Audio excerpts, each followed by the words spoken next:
Hey guys, so welcome to your maths class and congratulations because this is the last lecture of this chapter. But उसके बाद में relax नहीं होना है क्योंकि कल आपको मिलेगा नया चैप्टर स्टार्ट हो जाएगा. ठीक है, चलो स्टार्ट करते हैं. एक्सरसाइज 6.5 अच्छे लेवल के क्वेश्चन है तो थोड़ा फोकस करके सुनना है. ईच एंड एवरी डिटेल में बताने वाला हूँ. आज आपको क्या करना है कि इन्फॉर्मेशन से डायग्राम खुद बनाना है, उसके बाद सोल्व करना है. Right. A tree is broken at a height of 5 metre from the ground and its top touches the ground at a distance of 12 meter from the base of the tree. Find original height of tree. क्या हुआ, सुनना situation को कि मान लीजिए कि ये आपका कोई ट्री था, ये ग्राउंड लेवल है. ठीक है, ये आपका कोई ट्री है इस वे में. हो गया. उसके बाद में क्या हुआ, या फिर ऐसा अगर ये वाला डिज़ाइन पसंद नहीं आ रहा तो एक काम करते दूसरा डिज़ाइन बनाते हैं इसका, जिससे आपको थोड़ा सा ईजी हो जाएगा. मान लीजिए इस तरीके से था, ये इसकी कैनोपी हो गई. ओके, ये तरीके चल रहा है, सारे ब्रांचेज वगैरह चल रहे हैं. स्ट्रॉम आया, ये किसी भी रीजन में से टूट गया हो. ठीक है, अब टूटने के बाद क्या होगा, मान लीजिए वो यहाँ से ब्रेक होता है. अब ब्रेक होने के बाद में उड़ तो जाएगा नहीं. ब्रेक होने के बाद में क्या होगा, वो गिरेगा. और गिरने के बाद में सिचुएशन ऐसी आएगी कि यहाँ से अगर मान लीजिए ब्रेक होता है, मैं डॉटेड लाइन से शो कर रहा हूँ इस चीज़ को, ब्रेक होता है और इसका जो टॉप था वो कहीं पे ग्राउंड पे जाके ऐसे करके टच करेगा. ये कंडीशन आ रही है निकल के. ट्री था, ब्रेक हुआ क्या, यहाँ तक तो खड़ा रहेगा भाई. ब्रेक हुआ तो यहाँ तक तो खड़ा ही रहेगा ना. उसका ऊपर वाला पोर्शन टूट के ग्राउंड पे टच हो रहा है. अब अगर इस सिचुएशन को वैसे डायग्राम से समझे कि ट्री को मैं कंप्लीट एक लाइन से मान लूँ कि ये हमारा ट्री है, ये यहाँ से ब्रेक हो जाता है और ब्रेक होने के बाद में ये वाला पोर्शन ऐसे करके ये ऊपर वाला पोर्शन यहाँ पे जाके अर्थ पे टच होता है. समझ में आ रही हो सिचुएशन. अब देखो डायग्राम में क्या लिखा हुआ है. Tree is broken at a height of 5 metre from ground. Ground से कितनी हाइट पे जाके ब्रेक हुआ है, 5 मीटर. यानी जिस पोर्शन पे ब्रेक हुआ था यहाँ तक की हाइट कितनी थी, 5 मीटर. यानी कि ये हाइट कितनी है आपकी, 5 metre. And it's top touches the ground at a distance of 12 metre from the base of tree. ये ट्री का बेस होता है जहाँ पे अर्थ पे है टच है. यहाँ से कितना डिस्टेंस पे जाके इसका टॉप टच हुआ, तो ये डिस्टेंस था आपका 12 मीटर जाके दूर टच होता है. यानी कि ट्री के जो बेस से जहाँ पे इसका टॉप टच करता है ये डिस्टेंस कितना है, 12 मीटर. समझ गए इस चीज़ को. और आपको फाइंड करना है ओरिजिनल हाइट ऑफ ट्री. अब मुझे एक बात बताना है, इसमें ओरिजिनल हाइट ऑफ ट्री का मीनिंग क्या है. भाई इतना पोर्शन तो 5 मीटर है ही. अब आप कहोगे सर ये जो पोर्शन टूटा हुआ है जो यहाँ पे टच हो रहा है ये भी तो एक्चुअल में ट्री की हाइट ही थी, जो कि ये थी, यही तो नीचे आ रहा है. यानी कि मुझे अगर ये पोर्शन पता लग जाए जैसे भी करके, 5 मीटर तो ये है, अगर एनी हाउ अगर मैं ये पोर्शन फाइंड कर लूँगा, 10 मीटर आए, 12 आए, 6 आए, कुछ भी है, ये पता लग जाए तो मैं इस 5 में इसको ऐड कर दूंगा तो मुझे ट्री की ओरिजिनल हाइट मिल जाएगी. 5 तो ये है, साथ में ये वाला पोर्शन मिल जाए तो मुझे टोटल हाइट पता लग जाएगा. ठीक है, ये कैसे फाइंड करेंगे, बोलो ये तो नहीं पता हमें, लेकिन ये टच होकर यहाँ तक तो आ रहा है. अब आप इस डायग्राम पे फोकस करो तो ट्री हमेशा कैसे होता है, हमें मानना है कि अर्थ पे वो इस वे में खड़ा हुआ है, 90 डिग्री एंगल बना रहा है, झुका हुआ नहीं है एक साइड में, 90 डिग्री एंगल बना रहा है. इसका मतलब ये एंगल 90, इसका मतलब ये एंगल क्या है, 90.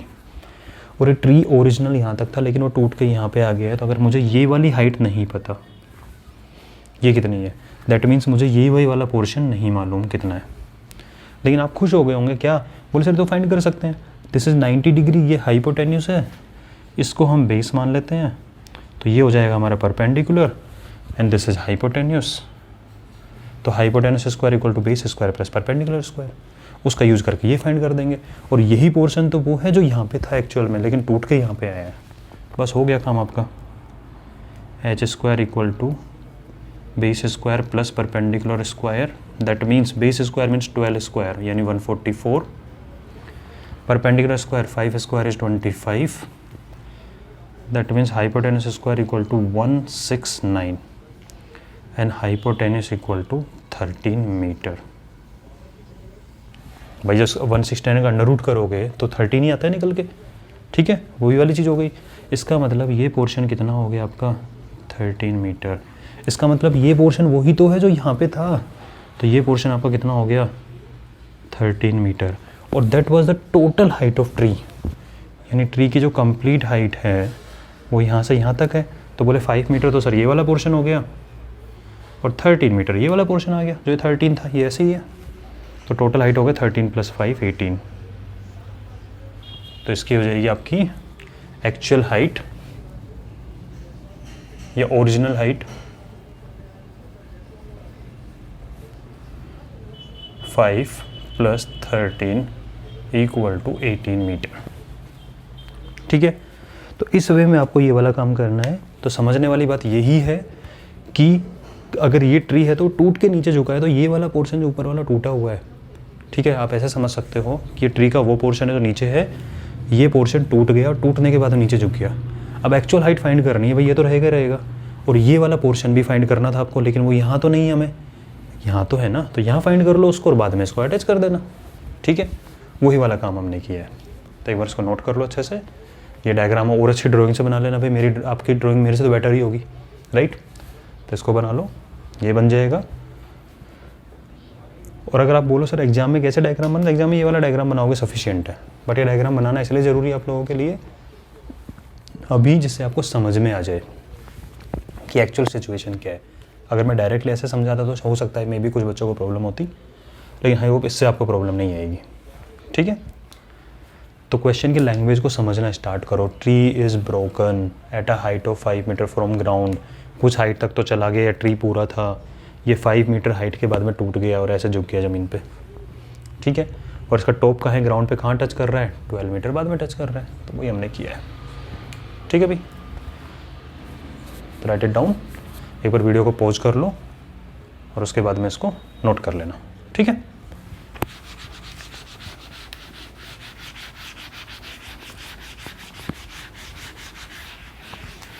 नेक्स्ट, इन ट्रायंगल PQR, ये आपके पास ट्रायंगल PQR है, PQR, angle Q is 25 degree, angle R is 65 degree.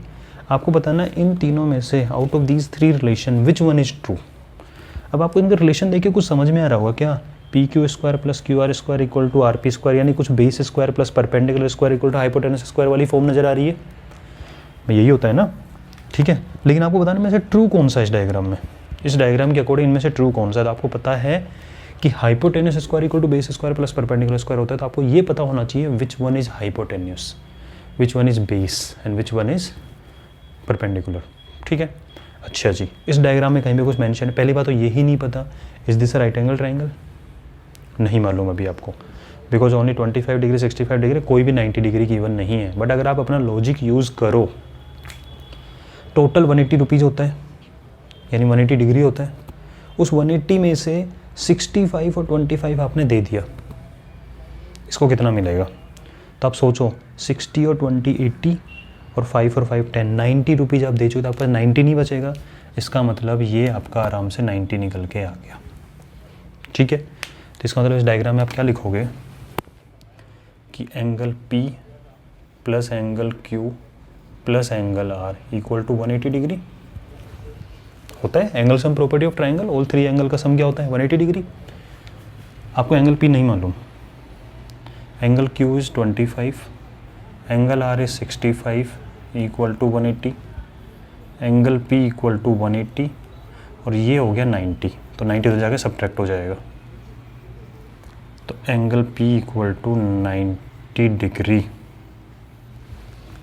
वो हमने यहाँ भी फाइंड कर दिया। और आपको पता है angle opposite to 90 degree, sorry side opposite to 90 degree angle, ये क्या होता है, हाइपोटेन्यूस।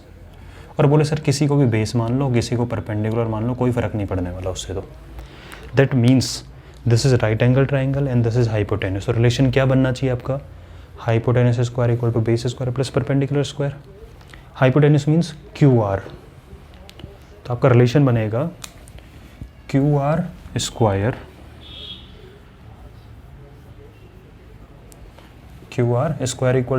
PR², ये RP लिख दो, कोई फर्क नहीं पड़ेगा, ठीक है, प्लस PQ²। क्या ऐसा कोई रिलेशन इन तीनों में से है ना। फर्स्ट वाले पे ध्यान देना, PQ² + QR², RP², RP थोड़ी ना यहाँ पे हाइपोटेन्यूस, RP हाइपोटेन्यूस है क्या, no, this is wrong. P Q इसके अकॉर्डिंग तो हाइपोटेन्यूस ये होगा, पी क्यू क्या हाइपोटेन्यूस है? नो। इस पे फोकस करो, क्यू आर स्क्वायर, हाँ क्यू आर हाइपोटेन्यूस है, equal to P Q square, हाँ पी क्यू स्क्वायर आ रहा है, प्लस आर पी स्क्वायर, हाँ आर पी स्क्वायर आ रहा है। और ये रिलेशन तो हमारा है, Q R square equal to P are square या are P square, doesn't matter, plus P Q square. ठीक है, तो कहने का मतलब यह है कि इस क्वेश्चन को करने के लिए आपको आइडेंटिफाई करना था विच इज़ हाइपोटेन्यूस। ठीक है, लेकिन उससे पहले आपको ये आइडेंटिफाई करना था कि क्या 90 डिग्री है इस ट्राइंगल में कहीं पे, जो कि आपको पता लगा 60 20 80 5 5 10 90, रिमेनिंग थर्ड एंगल इज 90। समझ गए? तो एक बार इसको नोट कर लीजिए। Then I am bringing new question.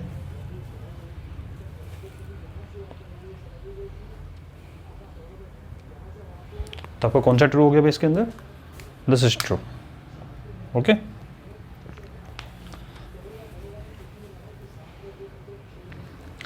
yes, so last two question of this chapter. Okay, so question number 7 is find perimeter of rectangle. अब देखो दोनों क्वेश्चन के अंदर क्या आपको डायरेक्टली इन्फॉर्मेशन गिवन है, यू नीड टू फाइंड। कैसे find करते हैं अच्छे से समझना इसको। Perimeter of rectangle whose length is 40 and diagonal is this. आपको पता है कि अगर पेरीमीटर फाइंड करना है आपका मतलब सिंपल सा आ रहा होगा, perimeter of rectangle you need to find. Okay, give me length and give me breadth. I will use formula 2 × length plus breadth. But ये लेंथ तो गिवन है, ब्रेड्थ तो गिवन है, डायगोनल गिवन है, ये क्या हो गया? चलो करते हैं कुछ। कैसे करते हैं? सबसे बेस्ट होता है डायग्राम बनाओ।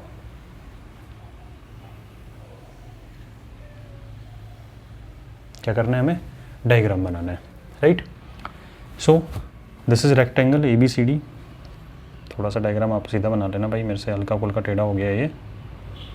Okay, let this is ABCD and that is rectangle, length is 40, तो this length is 40 and a diagonal 41। और आपको बताइए कि डायगोनल की लेंथ इक्वल होती है रेक्टेंगल के केस में। नहीं बता तो समझ लो इस चीज़ को, ठीक है, डिटेल में बाद में देख लेंगे इसको। ये दोनों में आपको कुछ प्रॉपर्टीज देखनी होगी, रोम्बस एंड रेक्टेंगल। तो रेक्टेंगल के लिए आप एक प्रॉपर्टी लिख लेना, in rectangle diagonals are equal। ठीक है, कितने डायगोनल होते हैं? 2 डायगोनल तो होते हैं भाई। ये एक डायगोनल मान लिया आपने और सेकंड डायगोनल आएगा। अगर ये 41 है तो ये भी क्या होगा? 41 होगा। तो कोई फ़र्क नहीं पड़ रहा, कोई भी एक बना लो, उसने बोला हुआ है डायगोनल 41 है एंड दिस इज 41 सेंटीमीटर। अब आप मुझे बताइए, only 2 information are given, length is given, diagonal given and this is breadth. क्या आपको ब्रेड्थ मालूम है? नहीं मालूम। व्हेन विदाउट फाइंडिंग ब्रेड्थ क्या पेरीमीटर निकाल सकते हो? नहीं निकाल सकते, बिकॉज फॉर्मूला पर पेरीमीटर इज 2 × L + B या फिर सम ऑफ ऑल साइड्स। तो आप सारे साइड्स का सम भी कैसे करोगे? आपको ये तो पता ही नहीं है। ये 40 है तो ये भी 40 होगा, because opposite sides are equal. ठीक है, तो क्या करें? कोई ऐसी इन्फॉर्मेशन जिसका यूज़ करके कुछ निकाला जा सकता है, तो आपको समझ में आ जाना चाहिए चीज़। In rectangle each angle is 90 degree. ठीक है, तो ये एंगल कितना होगा? 90। ये एंगल भी कितना होगा? 90। ये एंगल भी 90 होगा, ये भी 90 होगा। बट मेरा काम चल गया क्या? अगर मैं थोड़ी देर के लिए इसको भूल जाऊँ क्या दिख रहा है मुझे? ABC is a right angle triangle. बताओ नज़र आ रहा है कि नहीं आ रहा है? तो मैंने इस डायग्राम में से अपना इस पोर्शन को कट किया और यहाँ बना लिया।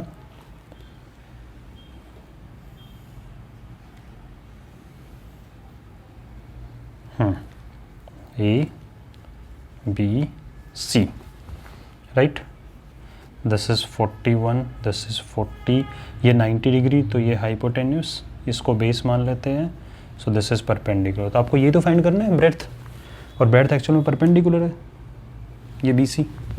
बताओ निकाल सकते नहीं निकाल सकते इसको? भाई hypotenuse square equal to base square plus perpendicular square. और ये तो हम करते आ रहे इतने टाइम से कि in right angle triangle 2 sides are given, we can easily find third side. तो वही तो निकालना है आपको। तो आप लिखोगे base square plus perpendicular square equal to hypotenuse square. समझ में आ रहा है ना? एक सेपरेट डायग्राम करके लिखा। Base square means 40 square plus perpendicular यहाँ पे क्या है? B, breadth. तो breadth square equal to hypotenuse square 41 square. 40 का स्क्वायर क्या होता है? 40 × 40 44 4 जा 16 और सिंगल जीरो तो डबल जीरो हो जाएगा। जल्दी करना सीखो। देखो 40 मल्टीप्लाई 40 करोगे तो 4 4 जा 16 और 1 0 1 0 2 0 लग जाते हैं, तो ये हो गया 1600 प्लस ब्रेड्थ स्क्वायर। 41 का स्क्वायर कोई भी ऐसे नहीं करेगा। 41 मल्टीप्लाई 41, पहले 1 का टेबल फिर 4 का टेबल, नो। मैंने आपको मेथड बताया है। क्या मेथड बताया था? याद करो बेसिक कैलकुलेशन में। दिस इज -9 -9 9 9 जा 81, 2 प्लेसेस। 41 -9 करोगे 32 आएगा। 32 50 के नोट है। किसके नोट है? 32 50 के 32 नोट है, 100 के 16 नोट नहीं होंगे। तो answer is 1681। Clear? So base square equal to 1681 और ये प्लस 1600 उधर जाके माइनस का हो जाएगा। तो यहाँ से आपका बेस स्क्वायर इक्वल टू 81 और बेस इक्वल टू 81 का अंडर रूट करें तो क्या आएगा? 9। So this base is 9 and centimetre. This base is 9 centimetre. ठीक है, तो समझने वाली बात ये थी कि अगर आपको डायगोनल गिवन है तो आपको प्रॉपर्टी यूज़ करनी है कि in rectangle each angle is 90 degree. Now you have a right angle triangle, उसको मैंने सेपरेट किया। 2 sides are known, third side हमने फाइंड कर ली यूजिंग द पाइथागोरस प्रॉपर्टी। ठीक है, और वो करके हमने यहाँ पे निकाल दिया। बात समझ में आई? ठीक है, तो मेन काम अपना हो गया है। एक बार इसको नोट कर लीजिए।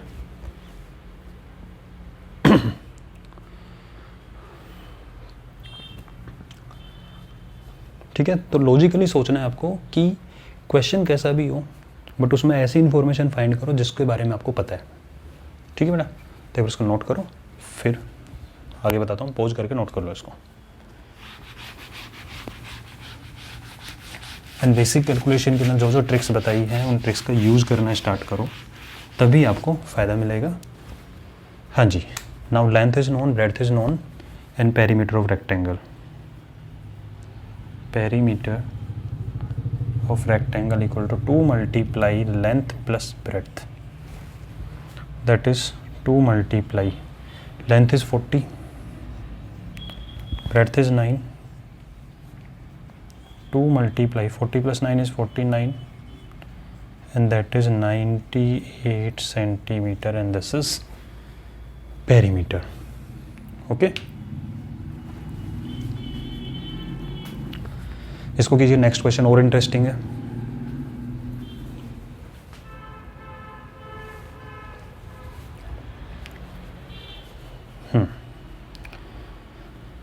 हो गया होगा। अब नेक्स्ट क्वेश्चन देखते हैं।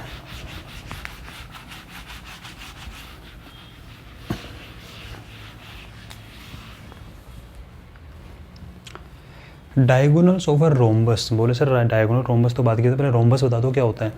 ओके, तो पहले थोड़ा सा रोम्बस समझ लो।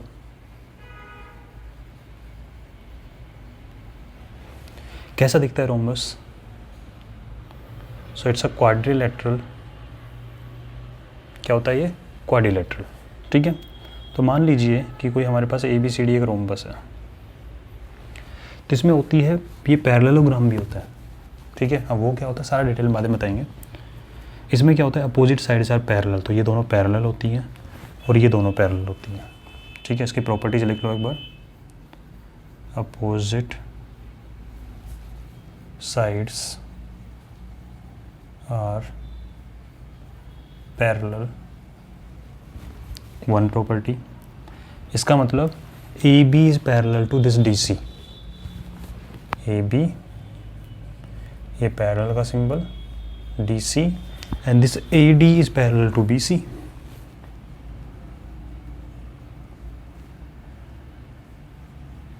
ठीक है, one property. Opposite sides are parallel, opposite sides are parallel, all sides equal,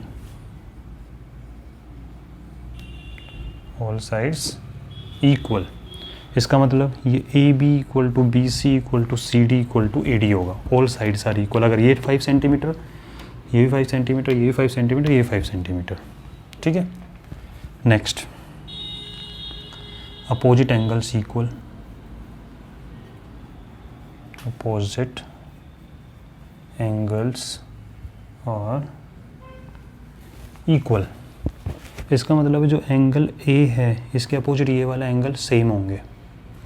ये 70 तो ये भी 70, ये 80 तो ये भी 80, ये 90 तो ये भी 90, ये 110 ये भी 110, सब होगा। ऐसे ही ये दोनों एंगल भी आपस में क्या होंगे, इक्वल। ठीक है, डायग्राम इन्फॉर्मेशन बनाते चलो। Angle A equal to angle C and angle B equal to angle D. ये प्रॉपर्टी तो है, बल्कि जो एक प्रॉपर्टी जो इसमें यूज होने वाली क्वेश्चन में, अब उस पर डिस्कस कर लेते हैं। ठीक है, वो प्रॉपर्टी क्या है? All properties are important, but हमें मेन फोकस करना है the property that we are going to use in our question. ठीक है भाई, उसका यूज करते हैं। किसके बारे में बात हो रही है? डायगोनल्स। ठीक है, तो मैं डायगोनल से रिलेटेड ही प्रॉपर्टी लिख रहा हूँ, फिर उसको समझते हैं अच्छे से, और then we will apply in the question. Diagonals are perpendicular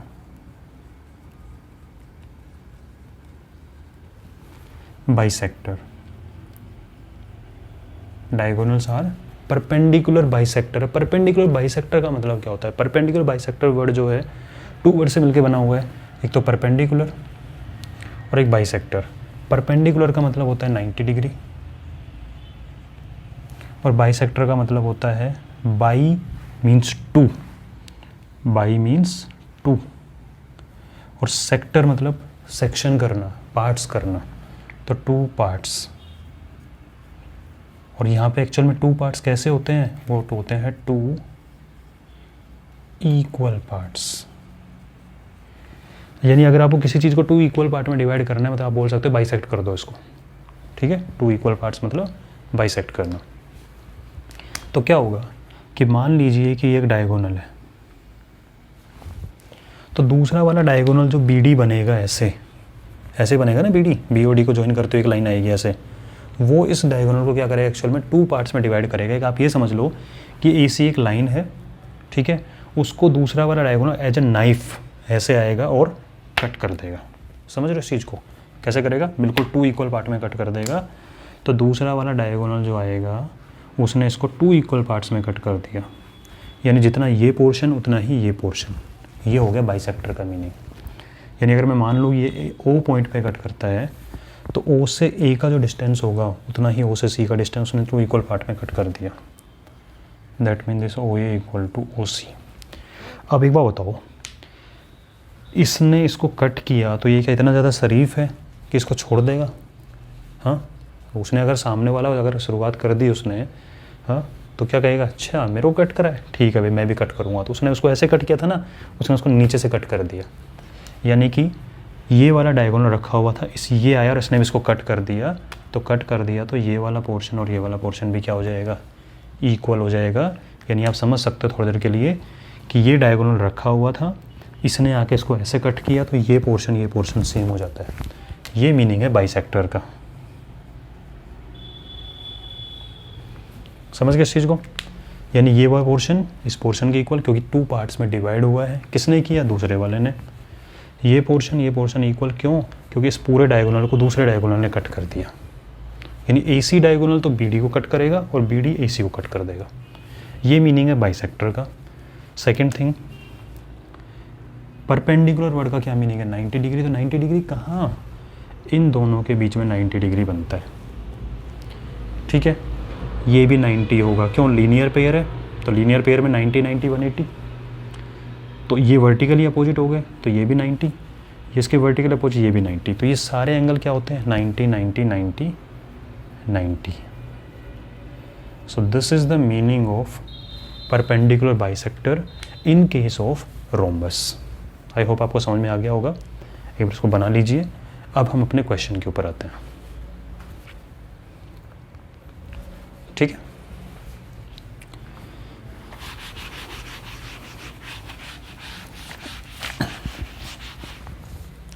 तो क्या हुआ कि डायगोनल्स और रोम्बस आर 16 सेंटीमीटर। अब आप खुद सोचना और आप ही बताओगे मुझे, मैं नहीं बताने वाला। इनमें से लंबा कौन सा दिख रहा है आपको? अगर मैं इन दोनों पॉइंट को ज्वाइन करूँ और इन दोनों पॉइंट को ज्वाइन करूँ तो आप कहोगे सर देखो तो पास पास दिख रहे हैं, छोटा होगा, ये दूर दूर है, बड़ा होगा। तो सीधी सी बात है, अगर डायगोनल एक 16 सेंटीमीटर 30 सेंटीमीटर है तो ये वाला पूरा 30 का होगा। वो आपके मानने के ऊपर है, कोई फ़र्क नहीं पड़ता उससे, ठीक है, लेकिन ये दिखना चाहिए सही। तो पूरा डायगोनल की लेंथ कितनी है? 30। एक डायगोनल 16 है, एक डायगोनल 30 है। तो इस पूरे 30 को अगर दूसरे डायगोनल ने बीच से कट किया ऐसे, तो पूरा मान लो ओ पॉइंट है ये, तो पूरा 30 है, तो ये 2 पार्ट्स में 15 और 15 कट नहीं हो जाएगा भाई? टोटल लेंथ 30, 2 इक्वल पार्ट्स, तो 30 के इक्वल पार्ट में कैसे डिवाइड, 30 रुपीज़ को 2 इक्वल पर्सन में कैसे डिवाइड करोगे? 15 15, तो ये भी 15, ये भी 15, ये टोटल 16 था। तो इसने बोला अच्छा मुझे 2 इक्वल पार्ट में डिवाइड किया, मैं भी कट करूँगा तुझे। तो 16 पूरा 2 इक्वल पार्ट्स में, क्या ये 8 और ये 8 नहीं हो जाएगा? चेक कर लीजिए, दिख भी रहा होगा, ये पोर्शन इस पोर्शन के इक्वल है, 2 इक्वल पार्ट्स, ठीक है, ये पोर्शन इस पोर्शन के इक्वल है, 2 इक्वल पार्ट्स, और 8 और 8 मिलकर 16 बन रहा है, करेक्ट है। 15 15 मिलकर 30 बन रहा है, करेक्ट है। और साथ में ये 90 डिग्री है, सारे 90 है, तो आपको बनाने की रिक्वायरमेंट नहीं, कोई एक बना दो। अब आप मुझे बताओ, ये तो हो गया डायगोनल्स और रोम्बस की सारी कहानी। आपको फाइंड क्या करना है? Perimeter. And what is the formula for perimeter? Sum of all sides, ठीक है, sum of all sides means you need sides. बोले इसमें साइड तो कहीं एक भी नहीं दे रखी सर, पिछला वाला क्वेश्चन फिर भी अच्छा था, एटलीस्ट 1 साइड तो गिवन थी, या तो एक भी गिवन नहीं है। नहीं है गिवन, कोई बात नहीं, आपको 90 डिग्री दिख रहा है। बोले हाँ, तो क्या मैं इस पोर्शन को उठा के यहाँ पे ला सकता हूँ? तो मैं क्या कर रहा हूँ वो ध्यान रखना, आप एक बार सोचो।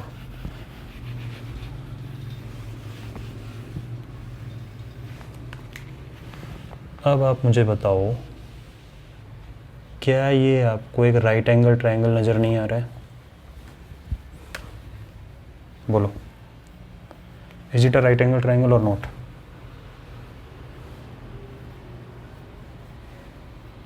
ये 90 डिग्री है, राइट एंगल ट्रायंगल है, ये 8 है, ये 15 है, तो ये 90 के सामने हाइपोटेनस हो गया। इसको परपेंडिकुलर मान लो, इसको बेस मान लो।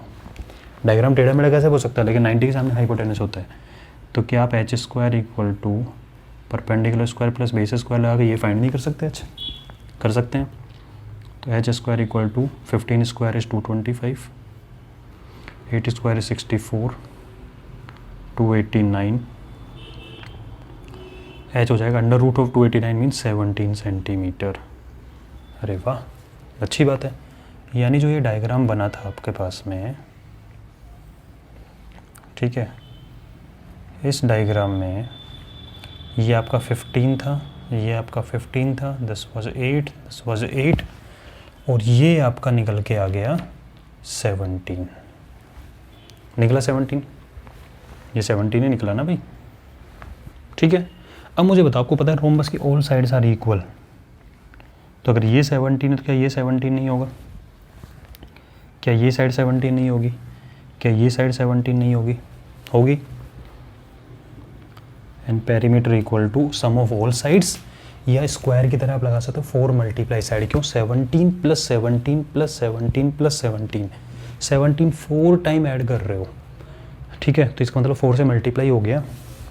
तो perimeter equal to 4 multiply side, या फिर sum of all sides, that means 17 plus 17 plus 17 plus 17, या फिर 4 मल्टीप्लाई 17, कुछ भी लिख सकते हो। And this is 68 centimetre. क्या निकल के आ गया आपका? 68 सेंटीमीटर, राइट। तो आई होप आपको अच्छा लगा होगा, कंसेप्ट भी समझ में आ गया होगा। What is rhombus, all sides equal, concept लगाया बाद में। साइड्स अननोन थी, लेकिन हमने प्रॉपर्टी लगा के डायगोनल की 90 डिग्री यानी राइट एंगल ट्रायंगल फाइंड किया इसके अंदर से। Using that we have find hypotenuse, उसका निकाल के हमने बना दिया ये, ठीक है। चलो तो नेक्स्ट वीडियो में मिलते हैं, और अपने फ्रेंड्स को ज़्यादा से ज़्यादा कनेक्ट करो इस चीज़ से, जिससे उनको भी पढ़ने को मिले, और आराम से कमेंट सेक्शन में लिख सकते हो कोई प्रॉब्लम हो तो, ठीक है। तो नेक्स्ट चैप्टर स्टार्ट करेंगे इसके बाद में। All the best.